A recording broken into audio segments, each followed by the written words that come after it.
నమస్తే. హిడ్మా ఎన్కౌంటర్ తర్వాత దేశవ్యాప్తంగా ముఖ్యంగా తెలంగాణలో కూడా తీవ్రమైన చర్చకు దారితీసింది. కొంతమంది హిడ్మాను చాలా గొప్ప నాయకుడిగా పొగిడే ప్రయత్నం ఒక వర్గం చేస్తున్నది.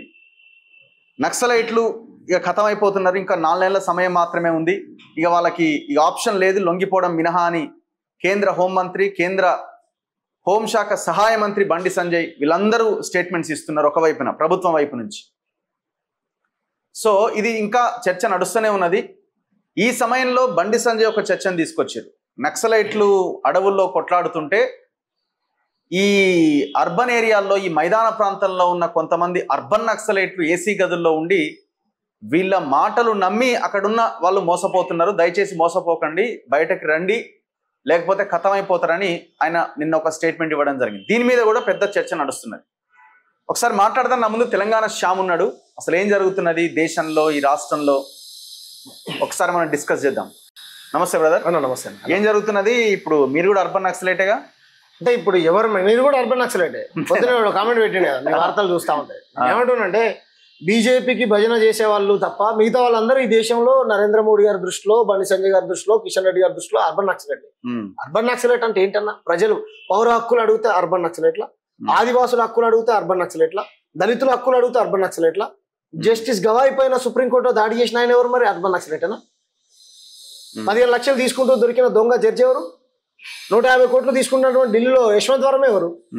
రాజ్యాంగ సంస్థల్ని మొత్తం బ్రష్ పట్టించి ప్రజాస్వామ్యాన్ని కూని చేసుకుంటూ మీ ప్రభుత్వాన్ని ఎవరు క్వశ్చన్ చేసినా అర్బన్ నక్సలైట్లను ముద్రేస్తే మేము అర్బన్ నక్సలైట్లు, మేము ప్రజల కోసం మాట్లాడేటోళ్ళం అర్బన్ నక్సలైట్లు 100% మేము అర్బన్ నక్సలైట్లు. ఏం మాట్లాడుతున్నా బండి సంజయ్? మేము ఒక్కటే, ఆయన కేంద్ర మంత్రి కదా, కరీంనగర్ నుంచి ఉన్నాడు కదా, 8 మంది ఎంపీలు, 2 కేంద్ర మంత్రులు ఉన్నారు. 8 మంది ఎంపీలు, 2 కేంద్ర మంత్రులు ఉన్నారు. ఏం మాట్లాడతారు ఆయన? అమాయకమైనటువంటి ప్రజల్ని రెచ్చగొట్టి అడవులకు పంపించి ఏమంటారు, ఇక్కడ ఉన్నటువంటి వాళ్ళు మాత్రం ఏసీ కార్లలో, బుగ్గ కార్లలో, పెద్ద పెద్ద హాల్లో, బంగ్లాలు, బిల్డింగ్లు కట్టుకుంటారు అన్నట్టు. అమిత్ షా కొడుకు లేకపోతే జేపీ నడ్డా కొడుకు వీళ్ళందరూ ఇప్పుడు ఏమైనా ఎడ్ల బండి మీద తిరుగుతారు? ఇలా ఎడ్ల బండిలో ఏమైనా తిరుగుతారా? లక్షల కోట్లు రూపాయలను దోసుకొని పోయినటువంటి దొంగల్ని పట్టుకోవడం చేత కాదు. ఆదివాసుల కోసం మాట్లాడుతున్నటువంటి మాలాంటి వ్యక్తి షెడ్యూల్ 5ని, షెడ్యూల్ 6ని అమలు చేయండి. అదే విధంగా ఆదివాసీ సంస్కృతి సాంప్రదాయాలు కాపాడబడాలి. ఆ గిరిజనేతరులు గిరిజన ప్రాంతంలో పెత్తనం చెలాయించడానికి వీల్లేదు, గిరిజన భూములు గిరిజనులకే దక్కాలి అనేటువంటి వాదనలు వినిపించేటువంటి వాళ్ళు ఎట్లా ఇదవుతారు? ఆదివాసీ సంస్కృతి సాంప్రదాయాలు కాపాడబడాలి కదా. నీ సంస్కృతి ఒకటే సంస్కృతి కాదు కదా. ప్రాంతానికి సంస్కృతి ఉంటుంది, కులానికి సంస్కృతి ఉంటుంది, వాళ్ళకు ఉన్నటువంటి హక్కులు కదా. షెడ్యూల్ నక్సలైట్లు మొత్తం చట్ట వ్యతిరేకమైన, ప్రజా వ్యతిరేకమైన, ఒక హింసాత్మకమైన పోలీసులను చంపారు, మా కార్యకర్తలను చంపారు. సో అట్లాంటి వాళ్ళకి మీరు ఇక్కడ హైదరాబాద్ లో ఉండి, ఇక్కడ ఉండి, మీరు అర్బన్ ఏరియాల్లో ఉండి వాళ్ళకి ఎట్లా సపోర్ట్ చేస్తారు అనేది ఆయన. పోలీసు వాళ్ళని నక్సలైట్లు చంపేటువంటి దాన్ని కూడా మేము సమర్థించట్లేదు, అది కూడా తప్పే. ఎవరుంటారు పోలీసు వాళ్ళు? గద్దరాన్ని అద్భుతమైన పాట రాసింది, పొట్టాకూటి కోసం కొడుకు పోలీసుల్లో చేరినాడు, ఎప్పుడు వస్తాడో కొడుకు ఏడనున్నాడో.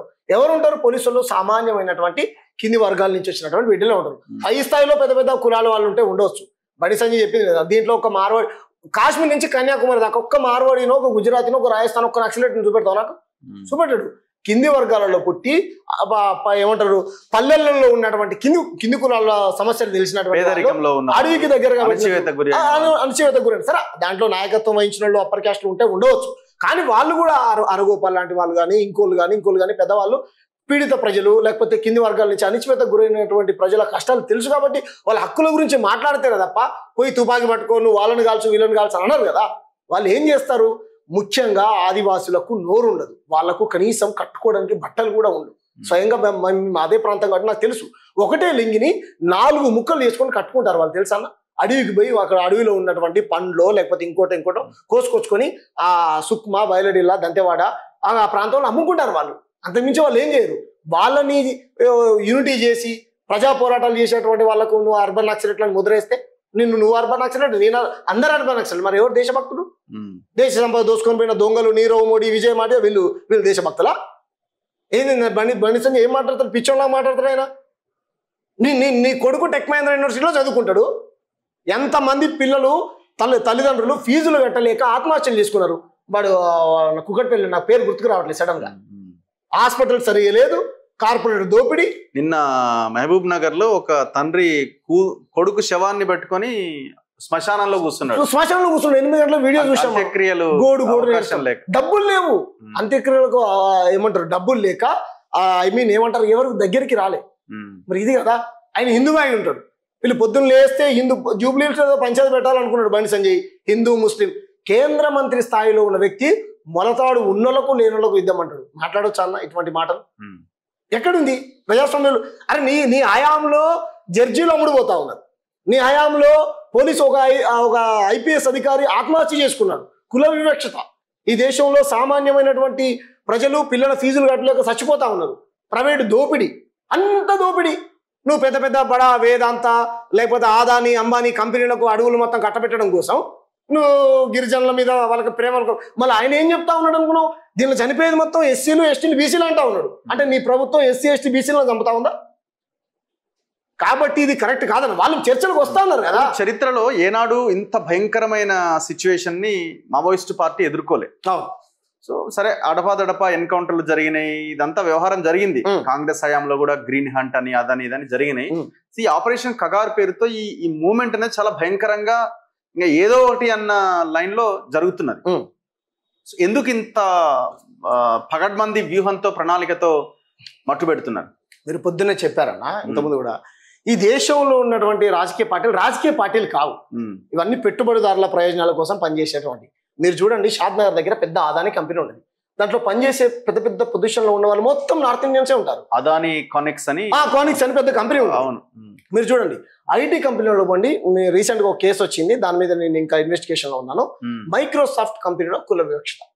నా దగ్గరకు ఒక బాధితుడు వచ్చాడు, 70,000 జీతం, ఎస్సీ మాల సామాజిక వర్గానికి సంబంధించిన. ఏంద్రా బాబు నీకు జరిగిన అన్యాయం అంటే, మా దాంట్లో హైయర్ పొజిషన్ లో ఉన్నటువంటి వ్యక్తులు మొత్తం నార్త్ వాళ్ళన్నా నా కులం తెలిసిన తర్వాత ఏ కారణం లేకుండా కాలంగా నన్ను బయటికి గెంటేశారు అంటుంది ఐటీ కంపెనీ. నిన్న కానిస్టేబుల్ వచ్చిండు, ఎస్సీ మాల సామాజిక వర్గం. సేమ్ సరే, ఓకే, సేమ్ అదే పరిస్థితి. కులాన్ని దుర్వినియోగం చేసే వాళ్ళు ఉన్నారంటే ఉండవచ్చు, కాదనట్లేదు. కానీ జెన్యూన్ గా జరిగేటువంటి కేసులు కూడా ఉన్నాయి కదా. హిందూ మతాన్ని అడ్డం పెట్టి మంచి అంటే చిన్న జీయర్ లాంటి వాళ్ళు, లేకపోతే రామానుజుల వారు, లేకపోతే ఇంకో వేరే రమణ మహర్షి లాంటి వాళ్ళు ధర్మం కోసం పనిచేసినటువంటి మంచి వాళ్ళు కూడా ఉన్నారు రాజకీయాలకు అతీతంగా. అటువంటి వాళ్ళని రైట్ వింగ్ అయినా ఇంకో వింగ్ అయినా మనం గౌరవిస్తాం. కానీ ఇక్కడ వచ్చినటువంటి సమస్య ఏంటంటే, ఎందుకు ఇదేనంటే ఒక ఒప్పందం, పెట్టుబడిదారులతో ఒక ఒప్పందం, 371 అని చేసావు. చేసి ఏం చేసావు? భారతదేశంలో వినియోగం చేసాం, బాగుంది. కానీ ఎవరికి ఇచ్చావు?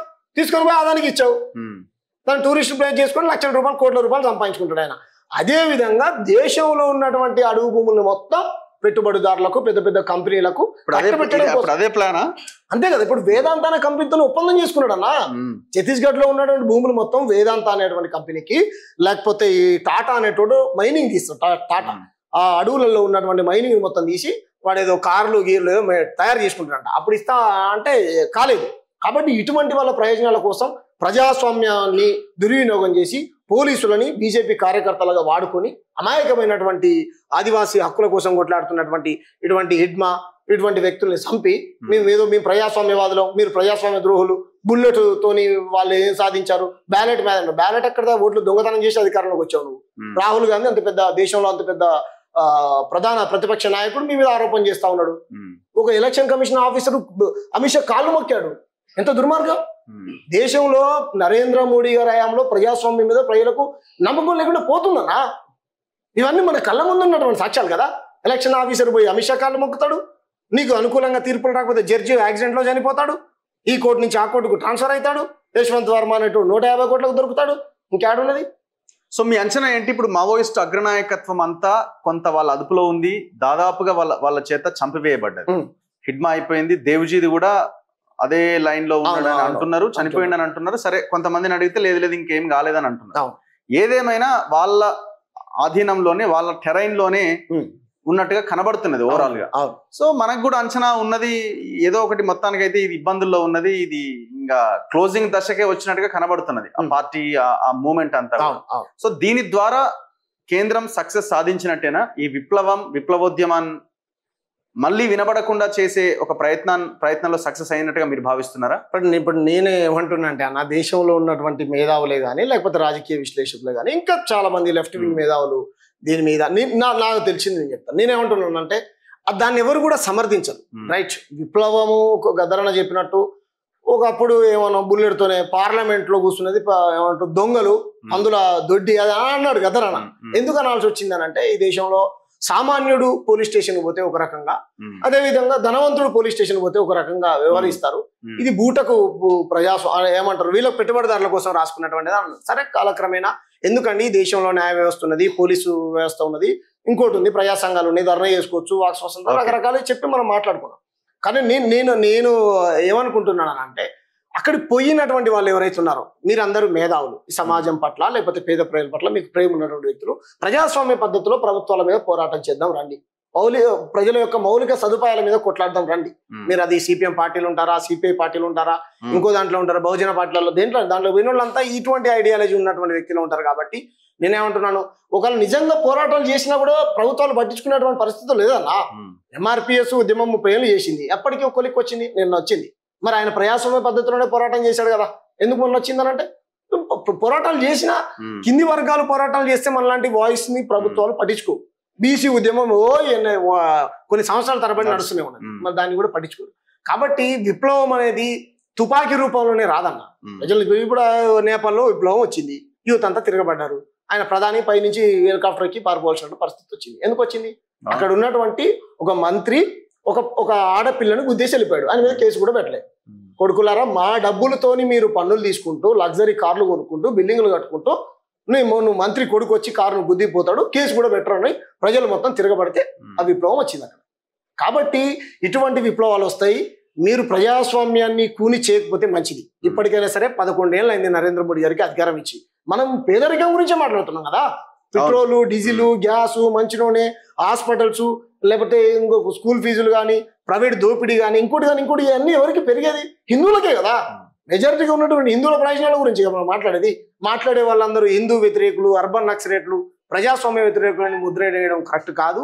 బండి సంజయ్ లాంటి కేంద్ర మంత్రులు ఏమంటారు కొంచెం కూడా అవగాహన లేకుండా మాట్లాడుతూ ఉన్నారు. దాంట్లో పోయిన వాళ్ళందరూ పెద్ద పెద్ద కోటీశ్వర్లు, బంగ్లాలు, ఇడ్మా ఏమి అడవుల్లో పెద్ద అంబానీ ఏసీ గదులలో కూర్చొని సరే ఓకే ఏసీ గదులలో ఎవరు కూర్చున్నారు అట్లా అనుకుంటే ఈటల రాజేందర్ మరి అర్బన్ నక్సలైట్ అనా? ఆయన కూడా లెఫ్ట్ బ్యాక్గ్రౌండ్ నుంచి వచ్చిండు. మరి ఈటల రాజేందర్ అర్బన్ నక్సలైట్ ఆయన బయటికి వెళ్ళగొట్టు. నీ పార్టీకి భజన చేసినాడు మంచోడని, నీ పార్టీని క్వశ్చన్ చేసినాడు ఎవడైనా, వాడు జర్నలిస్ట్ అయినా మాలాంటి సోషల్ యాక్టివిస్ట్ అయినా వాడు అర్బన్ నక్సలైట్ అంటే ఏమన్నట్టు? హిడ్మా ఏం అడవిలో పెద్ద బిల్డింగ్ కట్టుకోలే అన్న. ఏ నక్సలైట్ అడవిలో బిల్డింగ్ కట్టుకున్నాడో, లేకపోతే కంపెనీ పెట్టుకున్నాడో, పెద్ద కారు కొనుక్కున్నాడో చెప్పు. నయం లాంటి దొంగలు అన్నింటిలో ఉంటారు. కానీ ప్రజల కోసం నిస్వార్థంగా నిజాయితీగా పనిచేసేటువంటి వ్యక్తులు ఉన్నప్పుడు వాళ్ళని గౌరవించాలి. అది ప్రజాస్వామ్య పద్ధతి కానప్పుడు చర్చల ద్వారా వాళ్ళ డిమాండ్స్ ఏంటియో మాట్లాడండి. గతంలో ఎన్టీ రామారావు లాంటి వాడు నక్సలైట్ దేశభక్తులు అన్నాడు కదా, మరి అటువంటి మావోయిస్ట్ లెజెండా మా ఎజెండా కేసీఆర్ అన్నాడు కదా, మావోయిస్ట్ లెజెండా మా ఎజెండా కేసీఆర్ అన్నాడు. ఇప్పుడు ఛత్తీస్గఢ్ హోమ్ మినిస్టర్ హిడ్మా తల్లి దేవ్జీ తల్లి దగ్గరికి వెళ్ళి వాళ్ళ ప్లేట్లు కడిగి వాళ్ళకి భోజనం పెట్టి వాళ్ళతో పాటు కలిసి తిన్నారు అని అంటేనే విప్లవం ఉన్నది, విప్లవాన్ని గుర్తించినట్టే కదా. అంతే కదా, విప్లవం ఉండి గుర్తించినట్టే. దాని ద్వారా అంటే వాళ్ళు ఏం చెప్పదలుచుకున్నారంటే, చూడు హిడ్మా లొంగిపో, లేదంటే మీ అమ్మని గతంలో కనుక బాయిలలో ఎంట్రీని విషయం పోసి ఏ విధంగా చంపేసిర్రు, మీ అన్నంలో విషయం పెట్టి వాళ్ళ అమ్మని కూడా చంపేటువంటి ప్రయత్నం చేశారంట, రకరకాల బెదిరించేటువంటి ప్రయత్నం చేశారంట. ఇటువంటి ప్రయత్నాలు చేస్తారు. సరే మనం ఏమంటున్నాం, మీరు గుర్తించినా గుర్తించకపోయినా ఎవడైనా సరే అన్న, ఇంత పెద్ద వ్యవస్థ, మిలిటరీ బలగాలు లేకపోతే కూంబింగ్ ఇంత పెద్ద జరుగుతుంటే ఎదురు కాల్పులు చేస్తాడా అన్న? వాళ్ళ చేతిలో మీరే తుపాకులు పెట్టి అమాయకమైనటువంటి బిడ్డలు, ఆయన భార్యను చంపి, ఆయన పిల్లల్ని చంపి, ఆయనతో ఉన్నటువంటి 4 వ్యక్తులను వాళ్ళ అమ్మ ఒక్కతే బతుకుంది, వాళ్ళు కూడా చంపురు. మరి ఎందుకు ఇంకా ప్రజల కోసం మాట్లాడే వ్యక్తులు అందరినీ చంపుతామనంటే ఆయన నిజంగా తప్పు చేసింటే పట్టుకో. మీరు హిడ్మాని ఏ కోణంలో చూస్తున్నారా? విప్లవకారుడు హిడ్మా ఒక దేశభక్తుడు, దేశభక్తుడా? హిడ్మా ఒక భగత్ సింగ్, హిడ్మా ఒక కొమరం భీమ్, హిడ్మా ఒక బిర్సా ముండా, హిడ్మా ఒక ఉద్ధవ్ సింగ్. మా దృష్టిలో హిడ్మా గొప్పడు. మీకు తెలుసో తెలియదు అన్న, మీరు ఆదివాసీ ప్రాంతాల్లో పోయి చూడండి హిడ్మాని. ఎందుకంటే ఛత్తీస్గఢ్, సుక్మా, బైరడిల్లా, దంతెవాడ ఈ ప్రాంతాల్లో నేను కూడా తిరిగా, అంటే మేము వెళ్ళాం చూసినాం. హిడ్మా ఒక భగవంతుడు వాళ్ళకు. అరే గద్దరన్న లాంటి వాళ్ళు కూడా 100 మందిని చంపినారు. ఏమైంది? గద్దరన్న ప్రజలు మొత్తం కీర్తించారు, 2 తెలుగు రాష్ట్ర ప్రజలు. ఆయన పేరు మీద అవార్డులు కూడా ఇచ్చినాయి ప్రభుత్వాలు. కాబట్టి నిజంగా మీ పార్టీకి భజన చేసిన దేశభక్తులు అనుకుంటే బండి సంజయ్ ఇంకో మాట చెప్పాడు, తుపాకులు ఎవరి దగ్గర ఉండాలి? బార్డర్లో పోలీసుల దగ్గర ఉండాలి, లేకపోతే లా అండ్ ఆర్డర్ కాబట్టి పోలీసుల దగ్గర ఉండాలన్నాడు. మరి నీ RSS లో తుపాకులు కూడా దొరికినటువంటి దాఖలాలు ఉన్నాయి తెలుసా? మరి వాళ్ళ దగ్గర ఎట్లుంటాయి తుపాకులు? నీ RSS లో కూడా, నీ సంఘలో నాగ్పూర్లో తుపాకులు దొరికాయి. గతంలో నా దగ్గర వీడియోస్ ఉన్నాయి, పంపిస్తా. కాబట్టి ఇది కరెక్ట్ కాదు. నిజంగా తప్పు చేస్తే కనుక పట్టుకో, వాడిని కోర్టులో నువ్వు ప్రమోట్ చేయి, శిక్ష పడేలా నీ దగ్గర ప్రాపర్ ఎవిడెన్స్ ఆధారాలు ఏమైనా ఉంటే కనుక నువ్వు ఇన్వెస్టిగేషన్ చేయి. అంతేగాని పోలీస్ అధికారం ఎప్పటికీ అధికారం శాశ్వతం కాదు. వాళ్ళు చిన్న చిన్న పిల్లల్ని వదిలిపెట్టి సంవత్సరాల తరబడి త్యాగాలు చేసిన వాళ్ళన్నా, వాళ్ళ త్యాగం కింద ఎంత? పోలీసులను చంపిన వాళ్ళు, మా కార్యకర్తలను చంపిన వాళ్ళు ఎట్లా త్యాగధనులు, నిన్ను చంపడానికి దేశభక్తులు అవుతారు అన్నది కదా పాయింట్. ఒకటన్నా, నీ హక్కులు నువ్వు అడిగేటప్పుడు ఎలా అడుగుతావు? నువ్వు అని దౌర్జన్యం చేసినప్పుడు నేను కాపాడుకోవడం కోసం ఇది చేస్తాను కదా. నీకేం అవసరం అడవిలో? అసలు పోలీస్ వాళ్ళకి ఏం అవసరం అడవిలో? అడవితో ఎవరికి సంబంధం ఉంటుంది? అక్కడ గొర్రెల కాష్టోళ్లకు, బర్రెలను కాష్టోళ్లకు, మేకలు కాష్టోళ్లకు అక్కడ పోయి అడవి చెట్లు లేకపోతే పూటలో ఆకు అలమో పండ్లో పలారంలో తెంపుకొని అక్కడ ఉన్నటువంటి అడవి సంపద ఏదైతే ఉందో అడవి సంపద మొత్తం అమ్ముకునేటువంటి హక్కు కానీ దాన్ని అనుభవించేటువంటి హక్కు కానీ ఆదివాసీ బిడ్డలకు ఉంటుంది. నీలాంటి వాళ్ళు నాలాంటి వాళ్ళు చూడడానికి పోయిన వాళ్ళు చూడడానికి రావాలి. తుపాకులు పట్టుకొని అడవిలోకి పోవాల్సిన అవసరం ఏమొచ్చింది? నిజంగా వాళ్ళు ఎవరైనా కాంగ్రెస్ మంత్రులు చంపారా అన్నాడు ఆయన. రైట్, కాంగ్రెస్ మంత్రులు చంపుతున్నా పట్టుకో. ఎవరైనా నీ ఆర్ఎస్ఎస్ పట్టపాటిలు పార్కులో కర్ణాటకలో ఒక జర్నలిస్ట్ని చంపారు. మరి వాళ్ళని కాల్చావా? దేశం దోచుకునేటువంటి దొంగలు నేను ఇంతకుముందు చెప్పిన కదా, మరి వాళ్ళని పట్టుకుంటా కాల్చు వాళ్ళని. ఇదే తెలంగాణ రాష్ట్రంలో చిన్నజీయర్ అనేటువంటి స్వామి మీద ఆయన పని ఆయన చేసుకుంటే గూండా వచ్చి కొట్టిపోయాడు. మరి ఆయన కలుస్తావా? ఇది అప్రజాస్వామ్యం కదా, తప్పనా ఇది? ఎందుకనంటే ఇప్పుడు ఉద్యమం మేము కూడా అక్కడి నుంచి వచ్చిన వాళ్ళే, ఎర్ర జెండా నేపథ్యం నుంచి వచ్చినాం కాబట్టి ఎర్ర చీమ, మీ ఈటల రాజేంద్ర చెప్పింది కదా, ఎర్ర చీమకు కూడా కమ్యూనిస్ట్ అనేటువంటి హాని చేయడు. నువ్వెవరికి హాని చేయనంత వరకు నువ్వు పోయి పుట్టలో ఏలు పెట్టి నన్ను కుట్టదా? మరి నువ్వెందుకు చేస్తావు? కాబట్టి ఇది కరెక్ట్ అయినటువంటి కాదు. ఆదివాసీ హక్కుల కోసం మాట్లాడేటువంటి వ్యక్తులకు అర్బన్ నక్సలైట్లను ముద్రేయడం మంచిది కాదు. షెడ్యూల్ 5, షెడ్యూల్ 6 అమలు చేయాలంటారు, చేయండి. ఆదివాసుల మీద వేరే వాళ్ళ పెత్తనం ఉండడానికి వీల్లేదు. అడవులన్నీ కాపాడబడాలి. ఈ అంతా అంబానీ, అదానీ, వేదాంత్ ఇటువంటి బడా కంపెనీలకి ఎలాగే తప్ప ప్రజాస్వామ్యాన్ని పరిడవిల్లడం కోసమో మీరు జనజీవన రావండి చెప్పడం ఇదంతా ఒక సోది ముచ్చట. బూటపు ఎన్కౌంటర్ ఎంత దుర్మార్గం అంటే ఎత్తుకొని పోయి పారిపోతుంటే కాల్చి చంపినమంటారు. మీరే చంపి తీసుకొని పోయి అక్కడ పెట్టి అందరికీ తెలుసు ఎన్కౌంటర్ ఎట్లా చేస్తారో.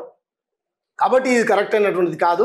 ప్రజలన్నీ పసిగడతా ఉన్నారు. రానున్నటువంటి రోజుల్లో మీకు బుద్ధి చెప్తారు. Thank you Shyam, thank you very much. So ఇది రాష్ట్రంలో ముఖ్యంగా దేశంలో ఈ చర్చ నడుస్తూనే ఉన్నది. నక్సలైట్లని, అర్బన్ నక్సలైట్లని ప్రశ్నించే వాళ్ళని అర్బన్ నక్సలైట్లుగా వాళ్ళకు ఒక పేర్లు పెట్టి మాట్లాడే ప్రయత్నము, కుట్ర ఇది కొనసాగుతూనే ఉన్నది. ఖచ్చితంగా విప్లవం అనేది ఉన్నది, విప్లవోద్యమం అనేది ఎప్పటికీ ఉంటుంది, ఉండాల్సిన అవసరం కూడా ఉంది. ఇట్లాంటి ప్రజా వ్యతిరేక, అణచివేయబడ్డ, అతి భయంకరమైన ఈ దేశాన్ని పట్టిపీడిస్తున్న పేదరికము ఇవన్నీ ఉన్నప్పుడు ఖచ్చితంగా విప్లవం అనేది బతికే ఉంటుంది. అది ఏ రూపంలో అయినా ఉండొచ్చు. చూస్తూనే ఉండండి మన తొలి వెలుగు.